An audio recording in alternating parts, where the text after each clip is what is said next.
Verdade. Irmãos, estamos estudando sobre conhecer o majestoso Cristo.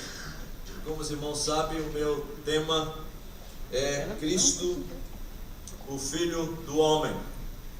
E na terça-feira à noite, eu deixei bem claro que, ou pelo menos tentei deixar bem claro, que nós iríamos falar sobre Jesus, o Filho do Homem, e especialmente porque o Senhor Jesus escolheu esse título específico nos 4 evangelhos. Jesus é o único que por mais de 80 vezes usa esse título, Filho do Homem, com relação a si mesmo.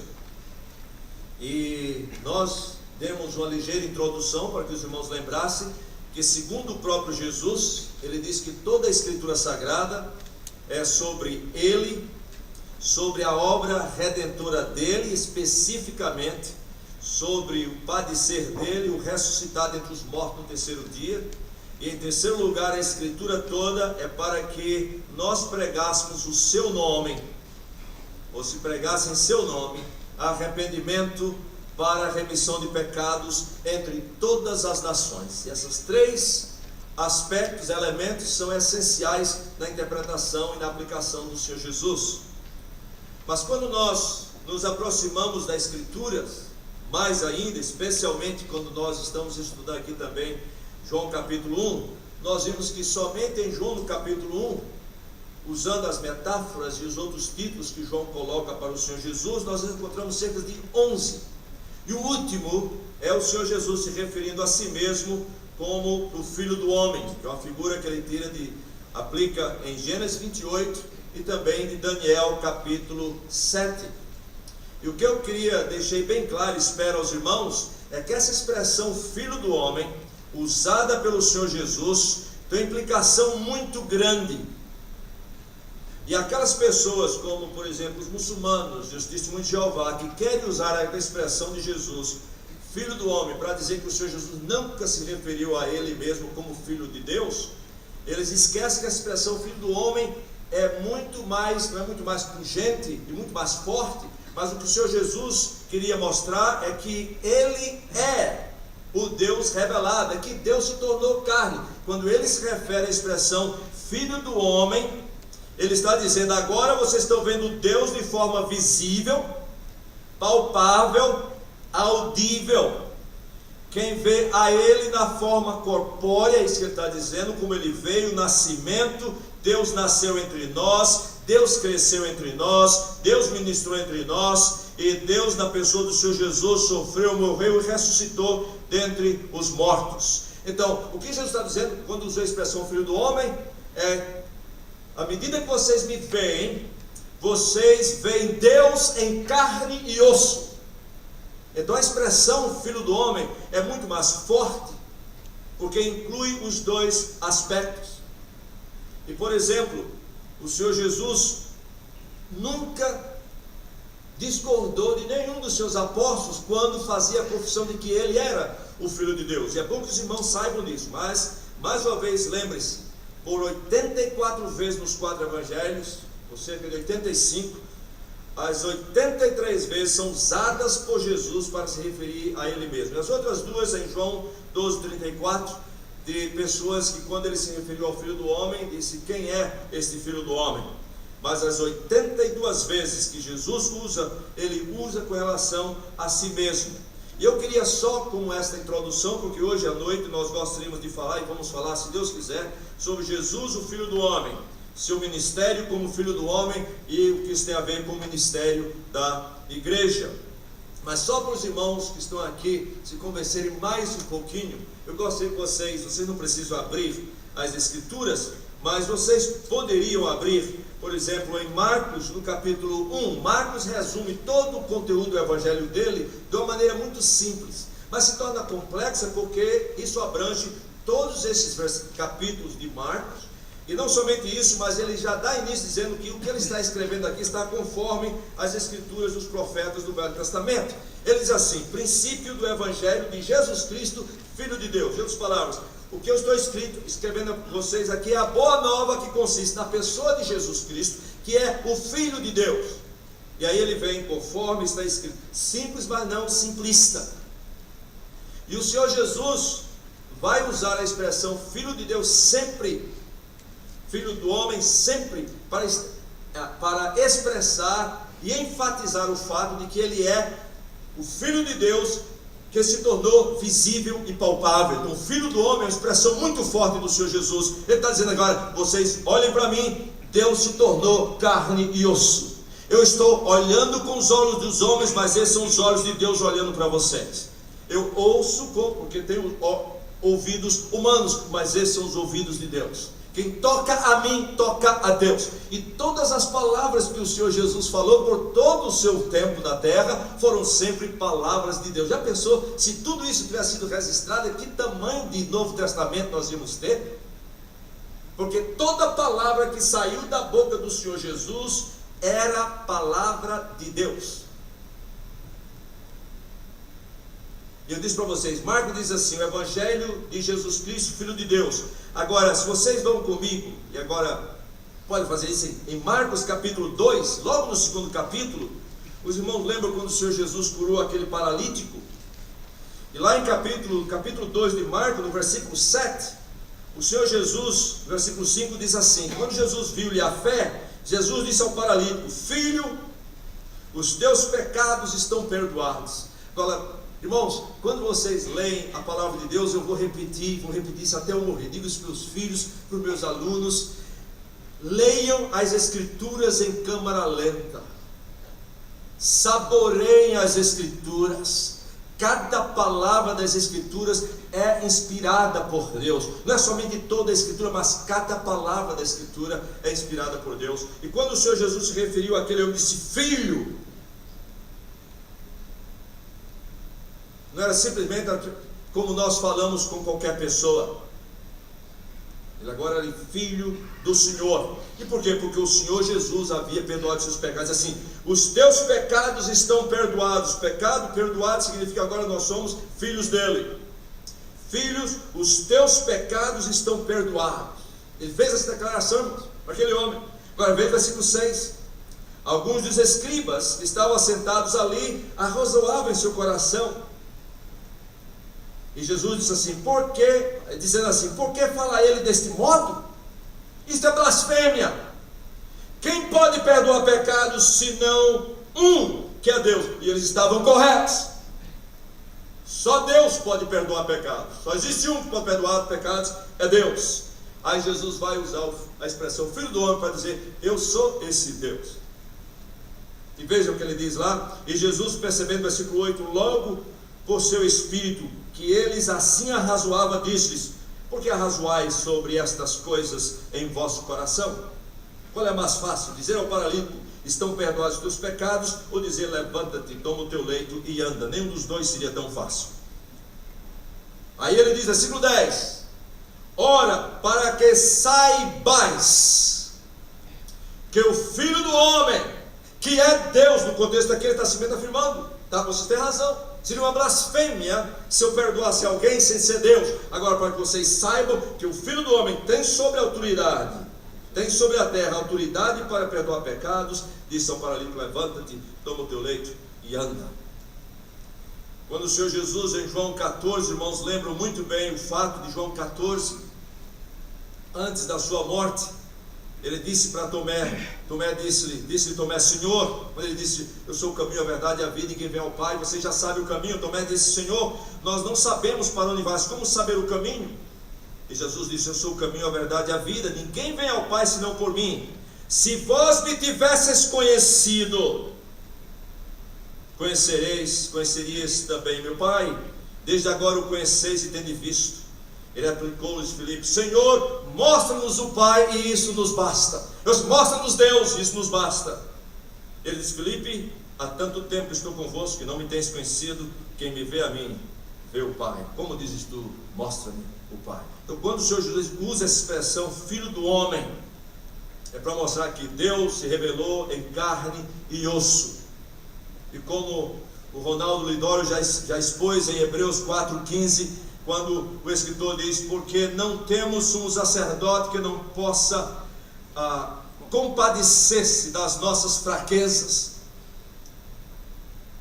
Antes foi ele tentado, no sentido de testado, de provado em todas as coisas a nossa semelhança, mas sem pecado. Eu falei para os irmãos que os apóstolos, por exemplo, nas epístolas, nunca usam a expressão filho do homem. Mas se os irmãos estudarem com cuidado, vão observar muitas expressões que manifestam que Jesus é o Filho do homem, que Deus veio em carne e ele foi visto e tocado. Colossenses capítulo 2, versículo 9, por exemplo, diz assim, o apóstolo pode expor, quanto nele, em Jesus, preste atenção, nele habita corporalmente toda a divindade.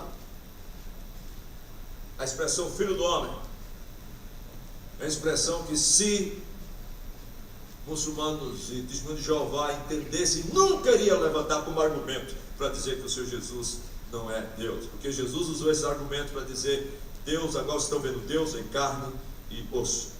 Então, nesta noite, eu gostaria que nós estudássemos juntos agora sobre o ministério, porque Jesus se fez carne, o Filho de Deus se tornou visível, palpável e audível, e agora nós vamos ver que ele vai desenvolver esse ministério andando com seus próprios pés, tocando com suas próprias mãos e usando todos os meios comuns que cada um de nós usa. Então gostaria que vocês abrissem a palavra do Senhor em Mateus no capítulo 8, e nós vamos começar com esse versículo. Mateus no capítulo 8, vamos ver sobre Jesus, o Filho do homem, seu ministério como Filho do homem, e o que isso tem a ver com o ministério da igreja. Mateus capítulo 8. Esses primeiros capítulos falam muito da dimensão ativa e constante do Senhor Jesus, como Deus homem, que cansava, que tinha fome, que tinha sede. E no meio de todas aquelas agitações do ministério, a Bíblia diz assim, Mateus 8, 18. Mateus 8, 18. Vendo Jesus muita gente ao seu redor. Os irmãos sabem que aqui está se referindo aos olhos humanos do Deus homem, o Senhor Jesus. Ele estava vendo como eu estou vendo vocês aqui. Mas agora Jesus olhando com seus olhos humanos e como Deus, os olhos humanos de Deus, as pessoas ao seu redor, ele disse assim: vendo Jesus muita gente ao seu redor, ordenou que passassem para outra margem. Então, aproximando-se dele, um escriba disse-lhe: mestre, seguir-te-ei para onde quer que fores. Jesus está olhando a multidão e agora ele quer sair daquele lugar para ir para outro. O escriba disse: Senhor, por onde quer que o Senhor for, eu vou te seguir. E Jesus fazia a maioria das coisas andando, a pé. Aí o Senhor Jesus faz uma afirmação aqui fantástica no versículo 20. Ele diz assim: as raposas têm seus covis, e as aves do céu ninhos, mas o Filho do homem não tem onde reclinar a cabeça. E ele estava falando sem dúvida nenhuma da intensividade humana do seu ministério. Agora eu queria só fazer uma explicação, porque nós vamos passar desse texto para Mateus 9, 35. Porque mais uma vez o Senhor Jesus vai ver as multidões, e Jesus está percorrendo estas regiões. Quando o Senhor Jesus, vendo as multidões, vendo muita gente ao seu redor, ordenou que passasse para outra margem, eu queria que os irmãos entendessem o seguinte: que isso aqui não é para evitar as multidões. Nós fazemos isso. O Senhor Jesus não. O Senhor Jesus veio para procurar e salvar os perdidos, e ele intencionalmente, intensivamente procurou pessoas. Viu pessoas, foi nessas pessoas e usando os seus próprios pés. Então, quando ele diz assim: vendo Jesus muita gente ao seu redor, ordenou que passasse para outra margem, isto aqui não é para fugir das multidões, mas para alcançar outras multidões. Para alcançar outras multidões. Em Marcos capítulo 1:38, por exemplo. Você vai encontrar isso constantemente no ministério do Senhor Jesus. Por isso que ele vai dizer que o Filho do Homem não tem onde reclinar a cabeça. O Senhor Jesus intensivamente, intencionalmente, constantemente estava procurando os perdidos. Eu sei disso porque em Marcos capítulo 1:38 diz assim: Jesus tinha as multidões vindo, ele disse assim: vamos a outros lugares, as povoações vizinhas, a fim de que eu pregue também ali, pois para isto que eu vim como Filho do Homem. A expressão Filho do Homem não está lá, mas é isso que nós assumimos. Para isso que eu vim. Então quando o Senhor Jesus disse: vamos passar para outra margem, não é porque ele queria fugir das multidões, mas porque ele ia alcançar outras pessoas em outros lugares. E o modo pelo qual o Senhor Jesus usou para esse transporte era o transporte que qualquer outro ser humano na sua época usou. No versículo 23 assim: então entrando no barco, seus discípulos o seguiram. Usou o barco, andar e outros meios, jumentos, sei lá o que for, mas o Senhor Jesus usou todos esses movimentos, esses instrumentos e meios naturais.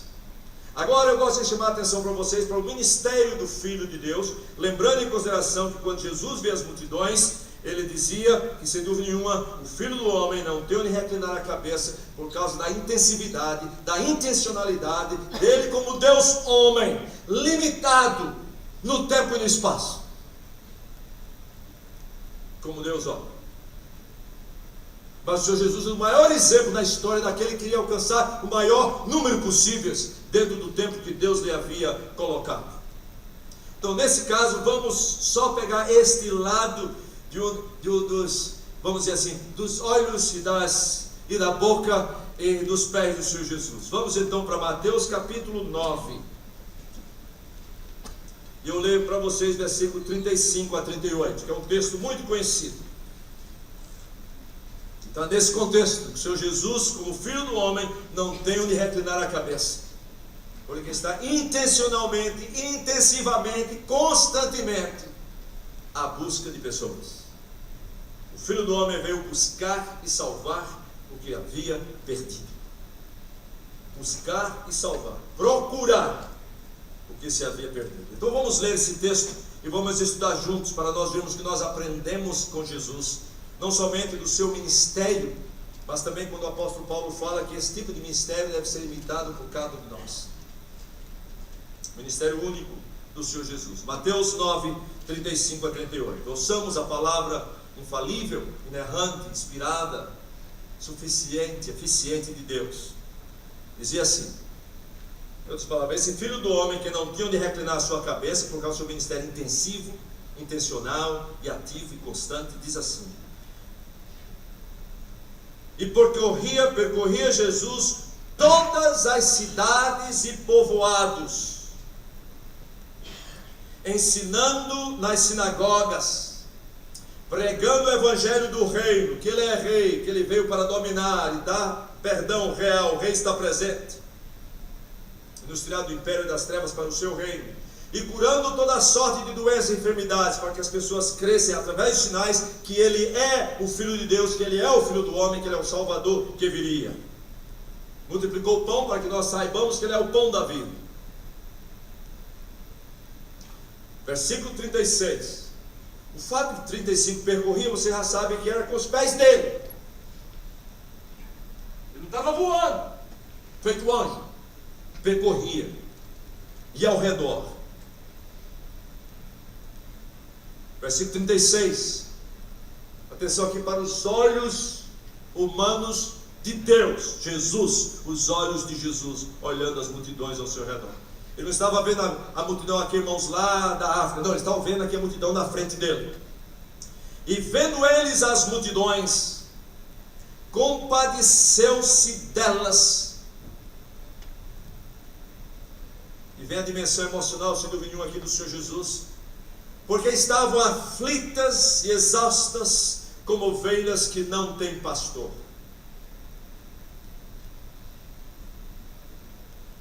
Ministério do Filho do Homem. E agora ele vai se voltar para a igreja, representada aqui pelos seus discípulos. 37. E então se dirigiu aos seus discípulos: a seara, na verdade, é grande, mas os trabalhadores ou os obreiros são poucos. Rogai, orai, pois, ao Senhor da seara, para que mande ou envie trabalhadores para a sua seara. E logo depois disso, o Senhor Jesus imediatamente chamou os 12 e os deu poder e os enviou, mostrando que eu sou o Senhor da seara e dos ceifeiros. Mateus 9, 35 a 38. Senhor, mais uma vez nós te pedimos em nome de Jesus, que teu Espírito desvenda os nossos olhos, para que cada um de nós possa contemplar as maravilhas da tua palavra, do teu trabalho.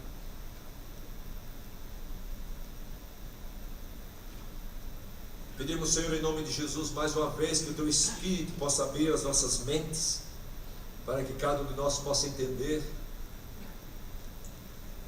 possa abrir o nosso coração, para que cada um de nós possa crer, confiar, entesourar, a fim de que, Senhor, habilitados pelo teu Espírito, nós possamos alegremente e imediatamente obedecer e seguir o Senhor Jesus. E como consciência, como consequência desta obediência imediata e alegre do Espírito em nossas vidas, nós possamos ter reais experiências com Ele. E assim, Senhor, possamos abrir a Tua palavra, para que de maneira poderosa possamos edificar o Teu povo e alcançar aqueles que ainda não te conhecem, do outro lado da rua como do outro lado do mundo, e tudo para o louvor da tua glória e a nossa alegria. Nós pedimos isto em nome de Jesus. Nele nós oramos, nele nós esperamos. Amém. Irmãos, eu gostaria de chamar a atenção dos irmãos para esse texto de Mateus 9, 35 a 38, que é do ministério do Senhor Jesus como Deus homem, usando o que realmente Ele tem de Deus como ser humano. E eu gosto de chamar a atenção em primeiro lugar para o versículo 35, quando diz assim: e percorria Jesus todas as cidades e povoados. Essa é a segunda vez no Evangelho de Mateus que Mateus faz um resumo do ministério ativo e itinerante do Senhor Jesus. A primeira vez que ele faz esta referência é logo no início do ministério do Senhor Jesus. E se os irmãos tiverem as suas Bíblias, voltam comigo a Mateus capítulo 4. Mateus capítulo 4, logo no início do ministério público do Senhor Jesus, depois que o Senhor Jesus começa a pregar publicamente, começa a recrutar os seus discípulos à beira-mar, a Bíblia diz assim, ele resume o ministério do Senhor Jesus em 4:23, dizendo assim: percorria Jesus toda a Galileia, ensinando nas sinagogas, pregando o evangelho do reino e curando toda a sorte de doenças e enfermidade entre o povo. Aqui ele resume logo o início, mostrando que o Senhor Jesus percorria e ao redor de toda aquela região da Galileia. Mais adiante ele mostra como o ministério do Senhor Jesus é consistente. E agora Jesus não somente percorria toda a Galileia, mas ele diz em Mateus 9:35, percorria Jesus todas as cidades e povoados.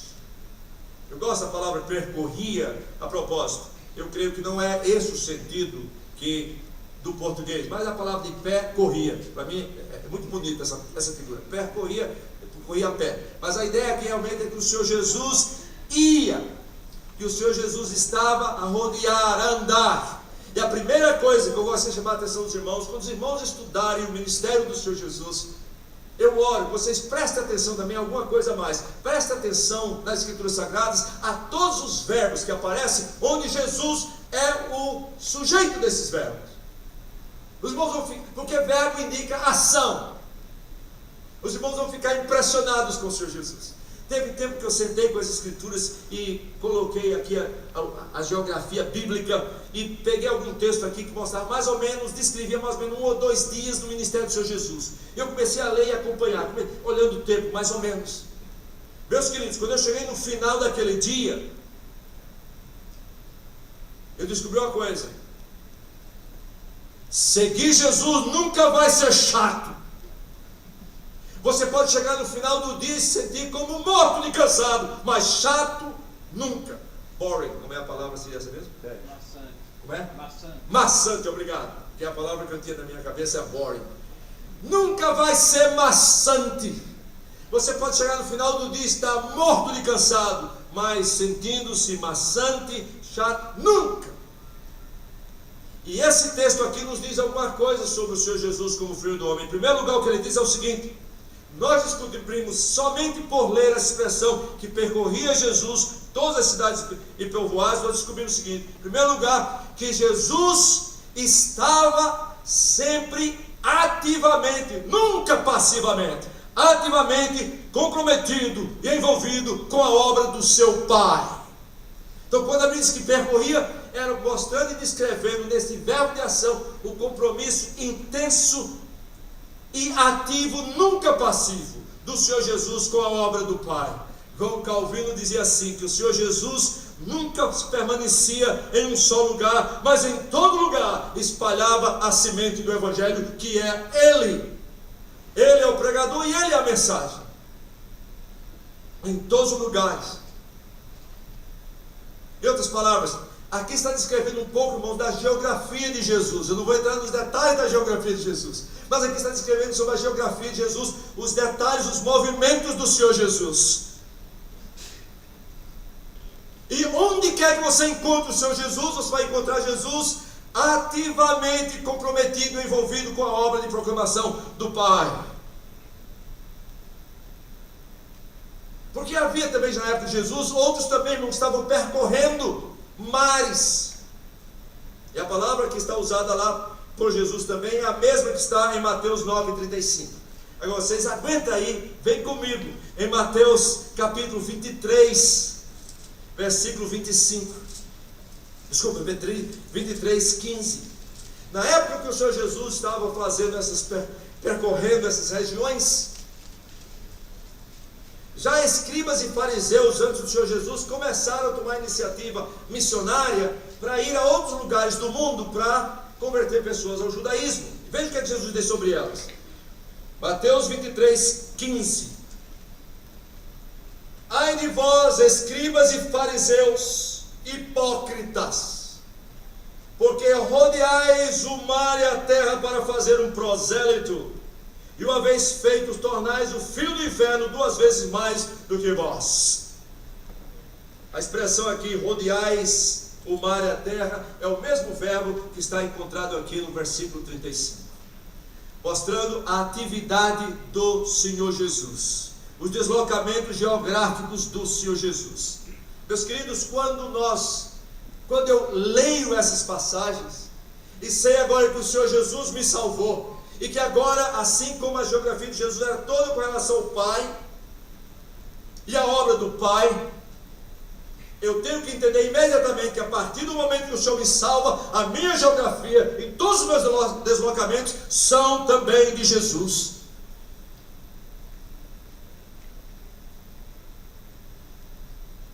Onde quer que vocês encontrem o Senhor Jesus, vocês vão ver o Senhor Jesus intencionalmente, intensivamente envolvido com a obra de salvação do Pai.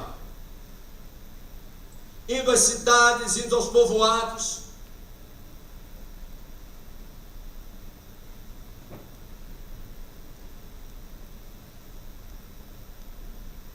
Deixe-me dizer o que eu tenho aprendido com isso. Na minha área, vocês tiveram 2 missiologistas esta semana aqui, o Ronaldo Lidori e eu. E aparecem muitos termos novos. O mais novo, já ouviu falar, é esse termo missionário. Eu já li tanta coisa sobre esse termo missionário, a propósito, esse termo não está na Bíblia. Mas alguém um dia me disse: como é que o senhor vai definir missional agora, pastor? Lá no seminário em Jackson. Digo: olha, o Senhor Jesus que veio a este mundo, Em João 17, quando ele estava orando ao Pai por nós, pela igreja, pelos perdidos, ele disse assim, no final, ele disse que ele nos santificava. Ele disse: Pai, assim como tu me enviaste, eu também os envio.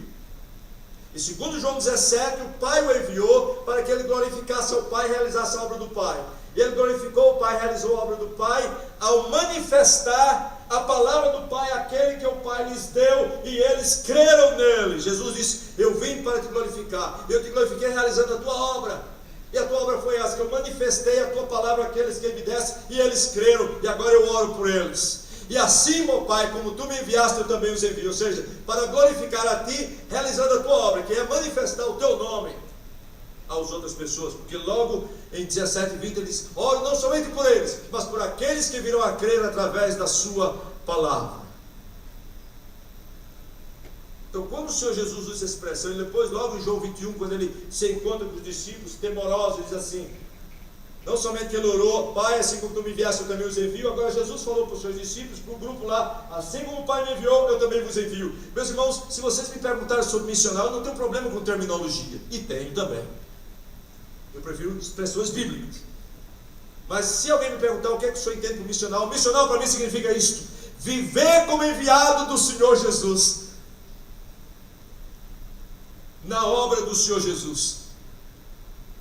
Então, se vocês me perguntarem por que eu estou aqui nesta noite, eu vou dizer porque o reverendo Jaime Marcelino me convidou como um dos preletores aqui. E como eu sempre digo, vou dizer mais uma vez, a resposta está correta, mas a resposta é incompleta. Sem dúvida eu estou aqui porque eu fui convidado, e eles pagaram minha passagem para vir para cá. Mas, meus queridos, como servo do Senhor, como seguidor do Senhor Jesus, eu tenho que viver entendendo que eu fui enviado aqui. A realidade é esta. O Deus que guia toda a nossa geografia nos guia desta maneira, vivendo como enviado do Senhor. Então, onde quer que o Senhor Jesus vá, vocês vão encontrar esta ênfase do Senhor Jesus, em todos os lugares. Agora, meus irmãos, vocês querem imaginar o que significa seguir Jesus? Abre a tua Bíblia, vamos só começar em capítulo 8. Não vou ler esse capítulo não, vou só ler os inícios desses períncops aqui. Vejam lá. Atos capítulo 8, Mateus 8:1. Eu quero que vocês coloquem a imaginação santa. E se vocês conhecem geografia bíblica, isso é uma beleza. Mas eu gostaria que vocês colocassem a imaginação santa e pudessem agora acompanhar um pouquinho o movimento de Jesus. Veja capítulo 8, versículo 1. Ora, descendo ele do monte, grandes multidões o seguiram, e esse um leproso, tendo aproximado, adorou, disse: Senhor, se quiseres, pode curar-me. Versículo 8:5. Tendo Jesus entrado em Cafarnaum, apresentou-lhe-se um centurião, implorando: Senhor, o meu criado jaz em casa. Capítulo 8, versículo 14. Tendo Jesus chegado à casa de Pedro, viu a sogra deste acamada e ardendo em febre. Capítulo 8, versículo 16. Chegada a tarde, trouxeram muitos endemoniados, e ele meramente com palavras expeliu. Capítulo 8, versículo 18. Vendo Jesus muita gente ao seu redor, ordenou que passasse para outra margem. Capítulo 8, versículo 23. Então, entrando eles no barco, os seus discípulos o seguiram. Versículo 24. E eis que sobreveio no mar uma grande tempestade. Capítulo 8, versículo 28. Tendo ele chegado à outra margem, a terra dos Gadarenos, vieram-lhe ao encontro 12 endemoniados, saindo dentre os sepulcros, e tal ponto furiosos, que ninguém podia passar por aquele caminho. Capítulo 9, versículo 1. E entrando Jesus no barco, passou para outra banda, e foi para a próxima cidade. Eis que lhe trouxeram um paralítico. Capítulo 9, versículo 8. Vendo ele as multidões possuídas de temor, vendo isto as multidões possuídas de temor, glorificaram a Deus. Capítulo 9, versículo 9. Partindo Jesus dali, viu um homem chamado Mateus e o chamou. Capítulo 9, versículo 10. E sucedeu que, estando ele em casa, à mesa, muitos publicanos e pecadores vieram tomar lugares com Jesus. Capítulo 9, versículo 14. Vieram depois os discípulos de João e lhe perguntaram. Capítulo 9, versículo 18. Enquanto estas coisas ele dizia, eis que um chefe aproximando-se o adorou e disse: minha filha faleceu agora mesmo. Capítulo 9, versículo 19. E Jesus levantando-se o seguia, e também os seus discípulos. Capítulo 9, versículo 23. Tendo Jesus chegado à casa do chefe e vendo os tocadores de flauta e o povo, disse: retirai-vos. Capítulo 9, versículo 27. Partindo Jesus dali, seguiram os 2 cegos, clamando: tem compaixão de nós. Capítulo 9, versículo 35. E percorria Jesus todas as cidades. Os irmãos se cansaram.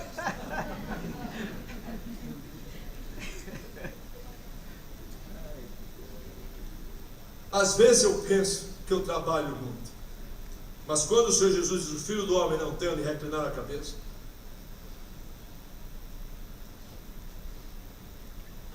intencionalmente e com todos os grupos de pessoas, já perceberam isso? Com todo tipo de pessoas, em todos os lugares. Irmãos, quando eu comparo, é até um pecado, comparar a minha vida e o ministério meu que o Senhor já me deu com Ele. Se nós formos fazer comparação, nós vamos ver que todos nós aqui somos muito preguiçosos. Estou lá no seminário, muitas vezes a gente escuta que o trabalho do pastor é de pregar o Evangelho. Eu não tenho dúvida nenhuma com relação a isso. O trabalho principal é pregar o Evangelho. Mas já observei que no seminário, muitas vezes, o que está sendo comunicado é o seguinte: você estuda, vai ser pastor, e você vai ser pastor para pregar 1 ou 2 vezes, ou talvez 3 vezes no máximo na igreja. Então esse é o seu ministério, preparar talvez 3 sermões por semana. Aí porque vai ver, Jesus veio como pregador. Jesus veio e abriu a boca e pregou. Foi assim o início dele, Mateus 4,17. Lá em Mateus 3:1 diz também que naqueles dias apareceu João Batista pregando. Então João Batista veio como pregador. O apóstolo Paulo diz: prega a palavra em tempo quando é oportuno ou não. E as pessoas dizem: então o meu trabalho é pregar o Evangelho. E a primeira coisa que eles pensam é só o púlpito da igreja.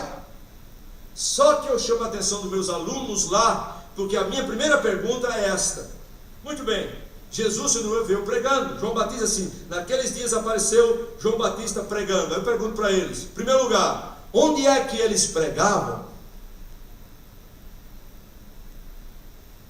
Segunda pergunta: how often? Quão frequentemente eles pregavam?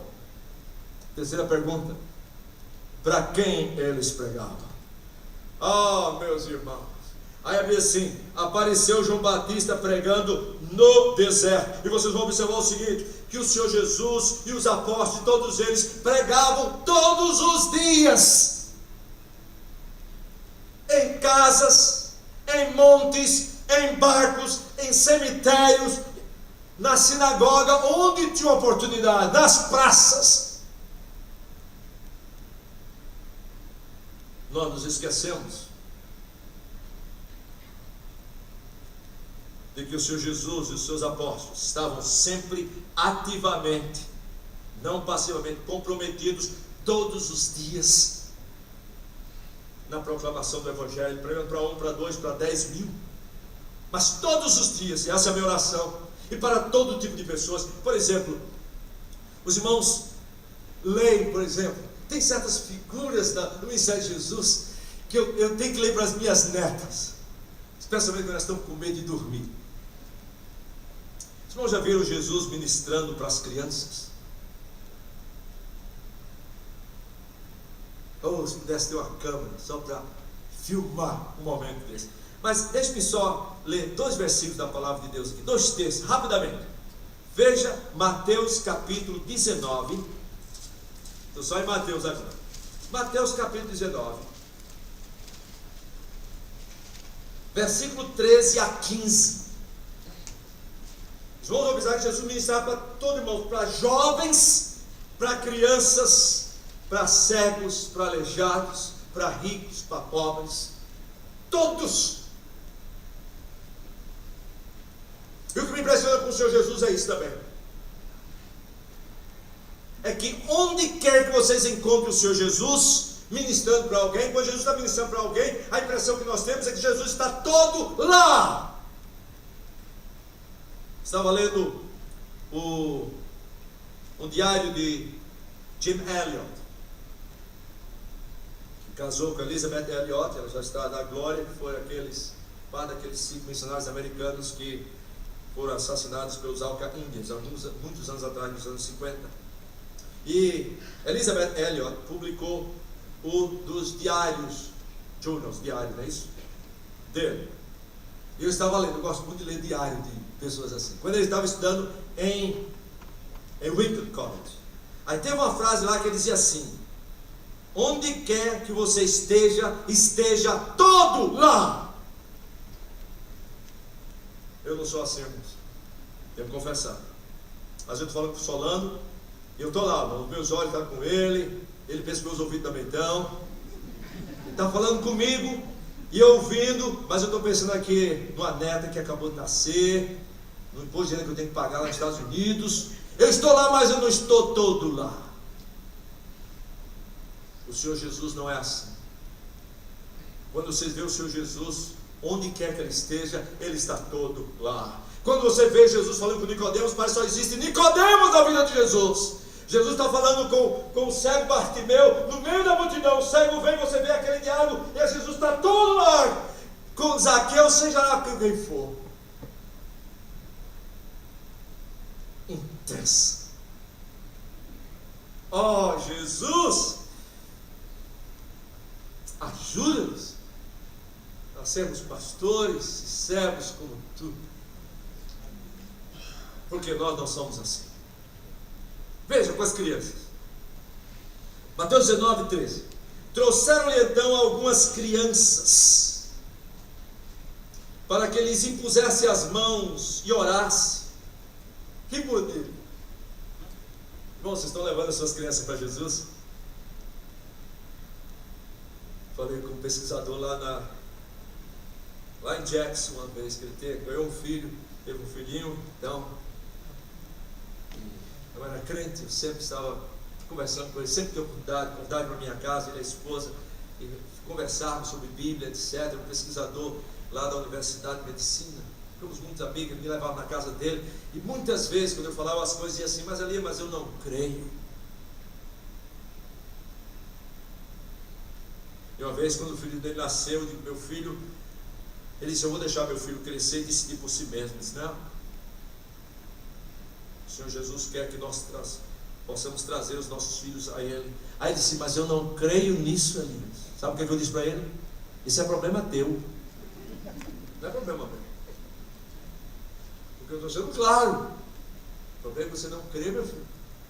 Agora eu disse para ele: olha, mais cedo ou mais tarde você vai saber que aquilo que eu falei para você, aquilo que eu tenho compartilhado com você até agora, é a verdade. Só espero que quando você descobrir isso, não vai ser tarde demais. Agora, vamos lá, Jesus. É porque essa mesma coisa, quando eu vejo isso, eu digo: minhas filhas, para as minhas filhas, para os meus filhos, que agora nós temos 7 netas já, a mais velha com 17 anos, digo: levem, tragam os seus filhos para Jesus. Sabe por quê? Veja bem. Trouxeram então algumas crianças para que eles pusessem as mãos e orassem, mas os discípulos os repreendiam. Não sei quem estava trazendo, será pai, será avô, seja lá quem for, trazendo as crianças para Jesus, e os discípulos, irmãos, impediam. A propósito, o pessoal diz é porque eles achavam que Jesus estava cansado. A Bíblia nunca diz isso. O que eu acho, aqui assim, eu acho, o que eu creio, vou dizer, o que eu creio é que eles pensavam que criança não é para Jesus. Jesus veio para adultos. Não quero falar nada de batismo infantil, mas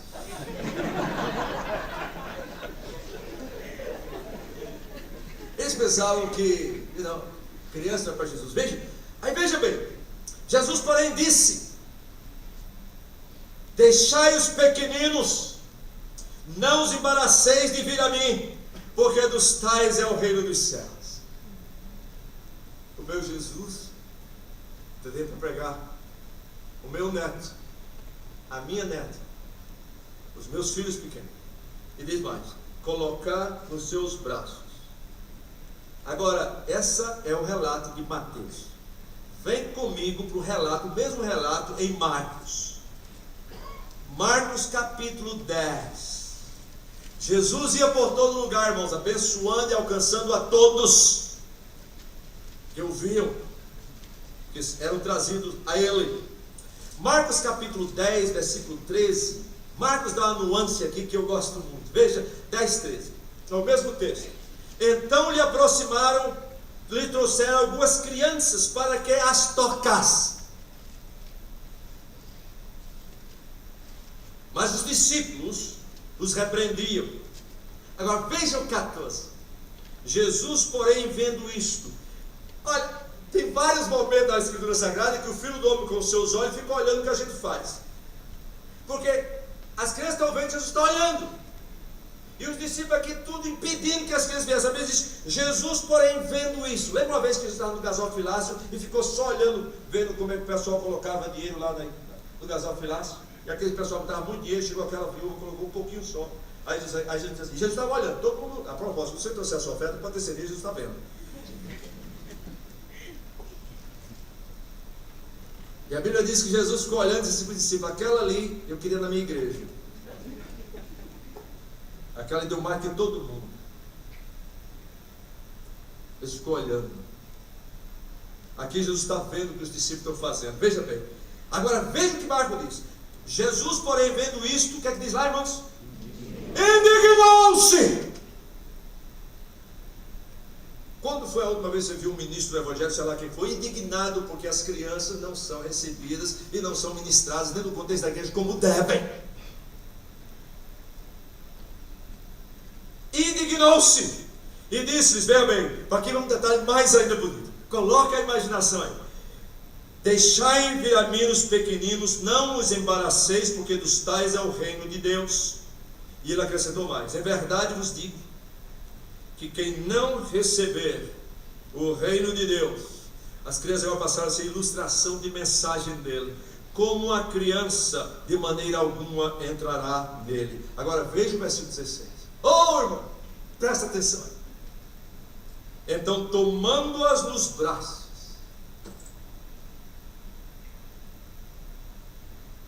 onde quer que Jesus estava todo lá.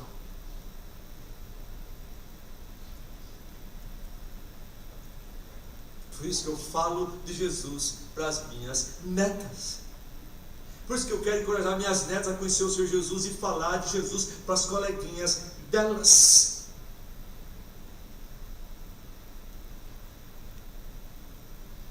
Jesus experimentou ser criança também, ele foi criança. Veja mais, tomando-os nos braços, impondo-lhes as mãos. Você não vê muita cena como essa no Novo Testamento. Jesus pegando alguém nos braços, impondo as mãos e abençoando-os diretamente. Mas com as crianças ele fez isso.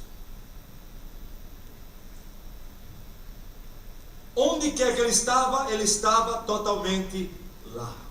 Ó, meus queridos, quando eu vejo esse movimento do Senhor Jesus, percorria Jesus todas as cidades e povoados, essa intensidade, essa não passividade do Senhor Jesus, eu oro, Senhor Jesus, filho, e ele fez isso como homem, Deus, não é aqui como um super-homem, é como homem, Deus homem. A minha oração sempre é de que o Senhor ajuda-me, que na minha peregrinação neste mundo, eu nunca tenha férias. Que eu nunca seja um espectador na tua obra. Que eu aprenda para poder expandir, compartilhar. Essa tem sido a minha oração todos os dias. Todo dia eu oro, Senhor, me dê a oportunidade hoje de compartilhar a tua palavra com alguém. Ou se é um crente que eu possa encorajar de uma certa forma. É por isso que eu uso meu e-mail. Por isso, eu não tenho Facebook. Deixei Facebook alguns, não tenho nada contra Facebook.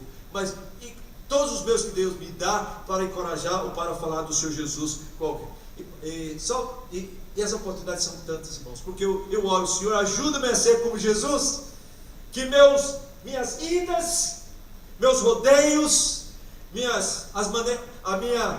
sei como é que eu vou dizer percorrer, o meu percorrer sempre seja ativo, comprometido com a obra do Senhor. Nesses dias, eu tenho viajado muito só pela graça de Deus. Não se incomode não, eu vou terminar os outros pontos rapidamente. Mas o primeiro ponto é que vocês entendessem, o Filho do Homem não tem onde reclinar a cabeça. Uma das razões é porque a Bíblia diz que ele percorria, ou seja, ele estava sempre ativamente, não passivamente, comprometido e envolvido com a obra do Pai. E em todos os lugares, todos os movimentos do Senhor Jesus, onde quer que ele estivesse. E uma das coisas, eu não sei compartilhar isso com vocês, se não compartilhar, se compartilhei tudo bem, vocês vão relembrar, se não compartilhar, vocês vão lembrar. Sempre que eu entro no avião, especialmente também que eu estou com minha esposa, a primeira coisa que eu faço quando eu entro no avião, eu pego a minha Bíblia e abro a minha Bíblia, especialmente depois que o avião decola, e fico estudando a minha Bíblia. Estudando porque é um momento muito bom para mim ficar meditando na Escritura Sagrada. Mas a outra é porque eu quero que as pessoas do meu lado vejam o que eu estou lendo. Não tem nada de errado nisso. Então eu não uso o meu iPhone, porque ninguém sabe o que você está fazendo no seu iPhone anyway, de qualquer maneira. Mas eu abro a minha Bíblia e fico lendo e orando, dizendo: Senhor, porque o pessoal começa a olhar, né? O que você está lendo? E eles sabem, a Bíblia, aqui no Brasil, nos Estados Unidos, sabe. Geralmente. Eu fico orando: nosso Senhor me dá oportunidade, e Deus abre muitas oportunidades. Eu conheci muita gente nos aviões. Aí um desses voos que eu fiz no Brasil, 9 horas e tantas de voo, com a minha esposa, o avião lotado, eu aqui lendo, a minha esposa também. A aeromoça da Delta passa, dá comida para todo mundo, passa e olha e vê que eu estou com a Bíblia aberta. Estou aqui orando, conversando com minha esposa. Aí depois que ela serve todo mundo, ela volta. Aí vai passando por mim e diz assim: ore por mim.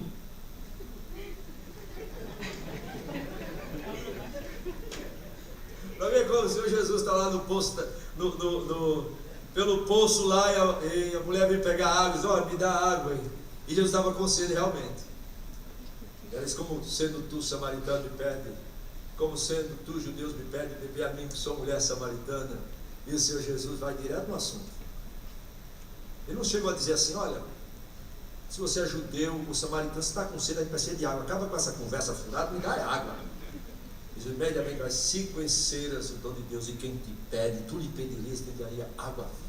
Jesus, irmão, não fica rodeando não. A gente aqui gosta muito de futebol, não é? E olha, eu já vi gente passar meia hora, 1 hora, falando de time de futebol no Brasil. Era assim também. Até que um dia, estudando as Escrituras, eu descobri o seguinte: vocês acham que Jesus ia conversar de futebol com vocês por 1 hora? Irmão, quando você começasse a falar de futebol, eu vou dizer o que Jesus ia dizer para vocês. Não passava 5 minutos, Jesus dizia assim, alguma coisa assim: olha, eu só quero saber de uma coisa: qual é o teu time, o meu ou de Satanás? Era assim que Jesus ia lidar. Jesus não gastava tempo não.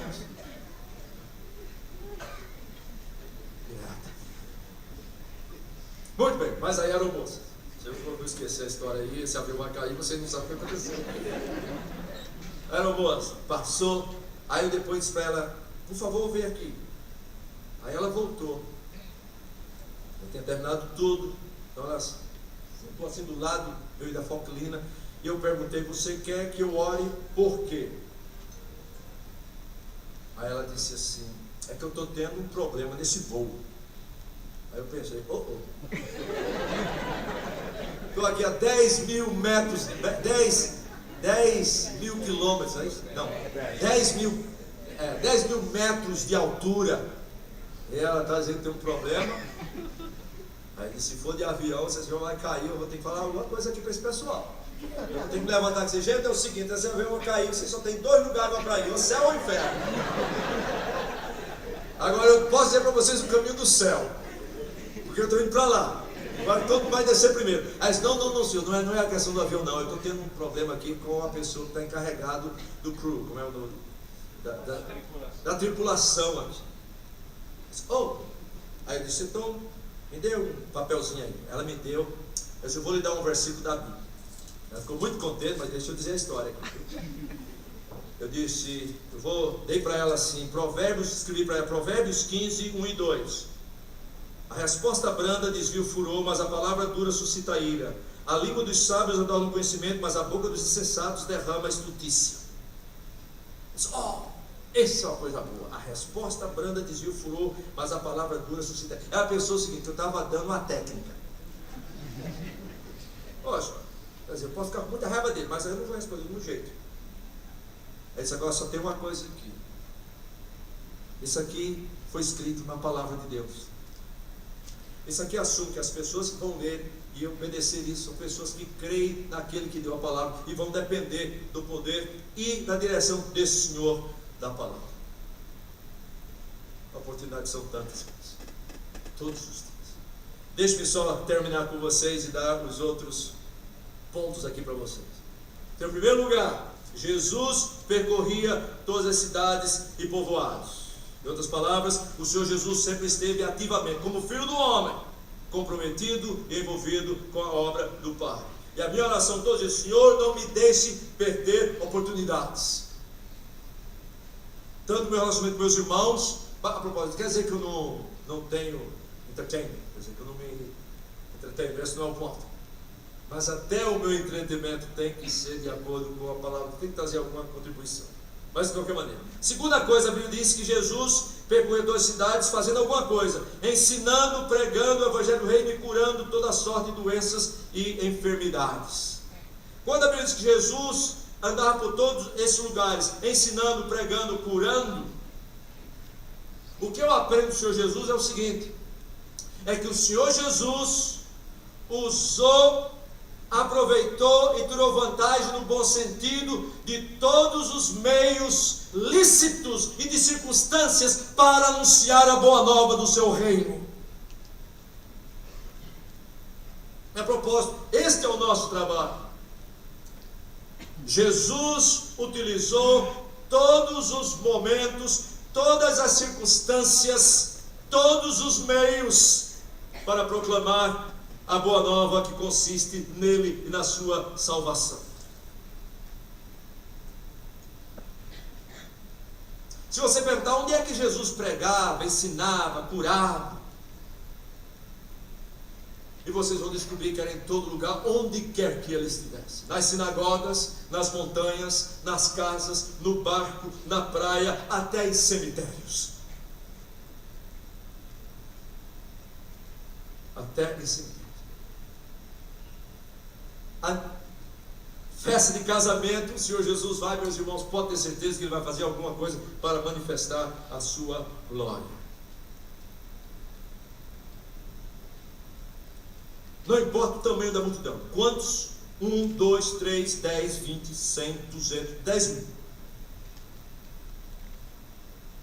O Senhor Jesus utilizou todos os meios, todas as circunstâncias, todos os lugares, para proclamar, para ensinar a boa nova do seu reino.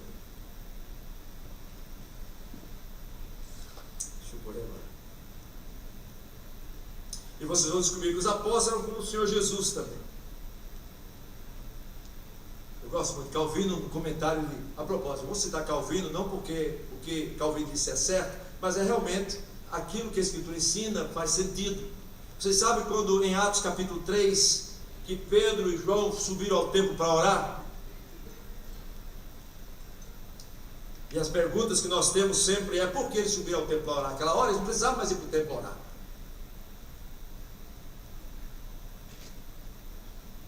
E eu creio, e eu já cheguei a essa conclusão, depois eu li que o Calvino tem essa mesma conclusão também. Eles subiram aquela hora para orar, porque seria uma boa oportunidade de espalhar o Evangelho da graça de Deus. Eles, como o Senhor Jesus, procuravam as multidões. Os irmãos sabem como esse momento foi usado para que ele pudesse proclamar ao Senhor Jesus naquele contexto. E Calvino faz a seguinte aplicação: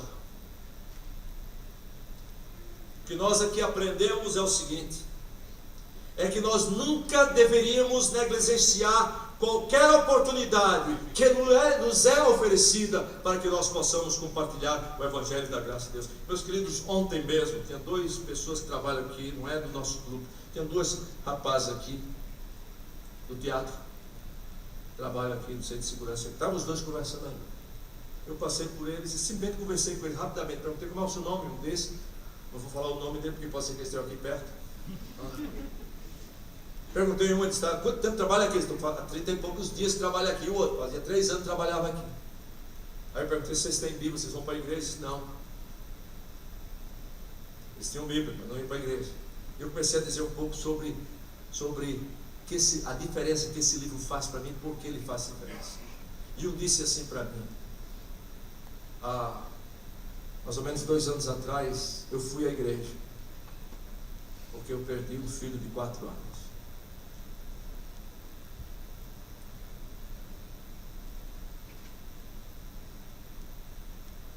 Não sei qual é a sua teologia com relação às crianças que morrem na infância. Mas eu sei que o Senhor Jesus disse dos tais é o reino dos céus. Eu comecei a compartilhar para eles sobre essa questão da vida eterna. Eu notei que o outro ficou muito atento. O meu ponto é esse, irmãos. O Senhor Jesus sempre utilizou todas as oportunidades e todos os momentos para proclamar o Evangelho da sua graça. Eu queria passar o resto da noite contando história para você, mas não vou. Vou só terminar agora a terceira coisa aqui. Veja, versículo 36. Eu vou só agora citar e nós vamos terminar. Então, lembre-se, em primeiro lugar, o Senhor Jesus sempre esteve ativamente, nunca passivamente, comprometido e envolvido com a obra do Pai, em todos os lugares. Em segundo lugar, o Senhor Jesus sempre aproveitou todas as oportunidades, todas as circunstâncias, para proclamar, para ensinar, para manifestar a sua glória entre as pessoas, como Filho do Homem. Mas em terceiro lugar, a Bíblia diz assim, versículo 36, vendo ele as multidões, compadeceu-se delas, porque estavam aflitas e exaustas, como ovelhas que não têm pastor. Isso é aos olhos de Deus, homem Deus. E a lição que eu só gostaria de ressaltar para vocês é o seguinte no ministério do Senhor Jesus. O Senhor Jesus, quando vê as multidões, eu oro que nós possamos olhar para as multidões e as pessoas ao nosso redor com os olhos do Filho do Homem. E amanhã eu vou explorar um pouquinho mais disso com relação ao apóstolo Paulo, porque ele inclusive mostra para nós sermos imitadores deste Filho do Homem. Mas o que nós observamos é que quando o Senhor Jesus olha para as multidões, ele não olha como um político. O político só vê eleitor. Ele não olha como um atleta que só vê torcedor. Ele não olha como homens de negócio que só vê consumidor. Ele nem olha como estatísticos que só vê número. A Bíblia diz que quando o Senhor olha para as multidões, o Senhor olha para as multidões da perspectiva do Pai. Ou seja, não das necessidades temporais, mas das necessidades eternas. Ele olhou para as pessoas e viu pessoas perdidas, sem pastor, necessitando do Senhor Jesus. E o que me impressiona é que esse Jesus, que depois nos diz, tendo ido, ele foi. Esse Jesus disse, fazer discípulo ensinar, ele fez discípulo ensinar. Mas o que me impressiona é isso. O Senhor Jesus me chamou para ser um pregador quando eu tinha 10 anos de idade. E nos primeiros anos de ministério, os irmãos já perceberam, eu gosto de pregar. Deus me chamou para isso. Mas eu descobri logo cedo que existe uma diferença entre amar pregar e amar aqueles a quem nós pregamos. O Senhor Jesus amava aqueles a quem ele se dirigia. E ele viu essas pessoas como ovelhas aflitas e exaustas. Em outras palavras, Jesus não está vendo somente números. Oh, irmão, se nós pudéssemos conhecer cada pessoa que nós conhecemos, ou conversássemos com essas pessoas, pudéssemos conhecer um pouquinho. Irmãos, a partir de agora, tomem essa iniciativa, não é para fofocar, mas para conhecer pessoas. As pessoas estão sorrindo, irmãos, a alma está se dissolvendo. Pessoas que têm muita coisa, vivendo miseravelmente, porque quem não tem Jesus não tem vida, não tem caminho, não tem verdade. E Jesus vê, Jesus nos conhece, Jesus viveu como um homem entre nós, Jesus conversou conosco, Jesus ministrou entre nós. Eu espero que vocês também conheçam seus vizinhos, seus amigos e outras pessoas que vocês vão encontrar neste mundo. Finalmente, depois de olhar para as multidões dessa maneira, a Bíblia diz, no versículo 37, que Jesus agora se dirige para a igreja, representada pelos discípulos. Jesus sempre estava ministrando para a igreja, representada pelos discípulos, e para multidões que representavam os perdidos. E aqui vem a declaração do Senhor Jesus que nós vamos terminar. Então se dirigiu aos seus discípulos. Em outras palavras, não sabe o que Jesus está dizendo aqui? Que o desafio, a missão, o trabalho de alcançar esses perdidos, tanto ao nosso redor como ao redor do mundo, foi dada à igreja. Nenhuma outra comunidade, nenhum outro grupo de pessoas, nenhum partido político recebeu este privilégio, este poder e essa responsabilidade. E nós dizemos: Senhor, faz-nos como o Filho do Homem. E ele diz o seguinte: a seara na verdade é grande. Sabe o que quer dizer, irmãos? Ele tem trabalho para todo mundo. Ele tem trabalho para todo mundo. Os trabalhadores são poucos, não somente em termos de números, irmãos, mas eu sei também em termos de diferentes ministérios e de dons que o Senhor precisa.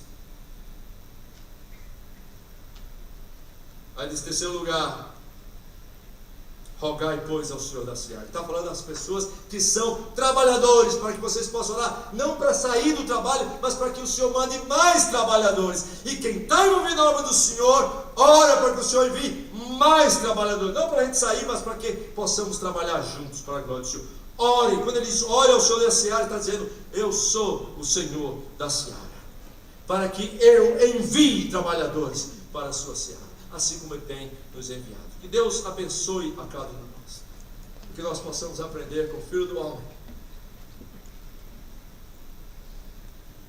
qual é o ministério que ele tem nos dado, que ele tem nos mostrado, que ele espera de cada um de nós. Que ao sairmos daqui, onde quer que nós estejamos percorrendo, possamos fazer isso de uma maneira intencional, ativa, nunca passiva, sempre comprometidos com a obra do Senhor. E que os possamos aproveitar, usar e utilizar todos os meios e todas as oportunidades que o Senhor nos dá para manifestar a sua glória.